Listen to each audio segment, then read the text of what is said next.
سيدنا محمد عن ابن عمر رضی اللہ تعالی عنہ ان رسول اللہ صلی اللہ علیہ وآلہ وسلم قال المسلم اخو المسلم لا يظلمه ولا يسلم من كان في حاجة أخيه كان الله في حاجته ومن فرج عن مسلم كربة فرج الله عنه كربة من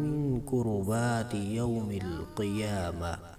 ومن ستر مسلما ستره الله يوم القيامة.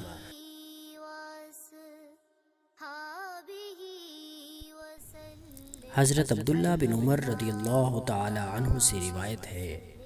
کہ حضور نبی اکرم صلی اللہ علیہ وآلہ وسلم نے ارشاد فرمایا، ایک مسلمان دوسرے مسلمان کا بھائی ہے، وہ نہ تو اس پر ظلم کرتا ہے نہ مشکل حالات میں اسے بے یار و مددگار چھوڑتا ہے۔ جو شخص اپنے مسلمان بھائی کے کام آتا رہتا ہے اللہ تعالیٰ اس کے کام میں مدد کرتا رہتا ہے، اور جو شخص کسی مسلمان کی دنیاوی مشکل حل کرتا ہے اللہ تعالیٰ اس کی اخروی مشکلات میں سے کوئی مشکل حل فرمائے گا، اور جو شخص کسی مسلمان کی پردہ پوشی کرتا ہے اللہ تعالیٰ قیامت کے دن اس کی پردہ پوشی فرمائے گا۔ صدق اللہ مولانا العظیم وصدق رسولہ النبی الکریم الامین۔ اللہم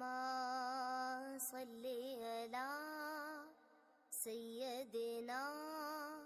محمد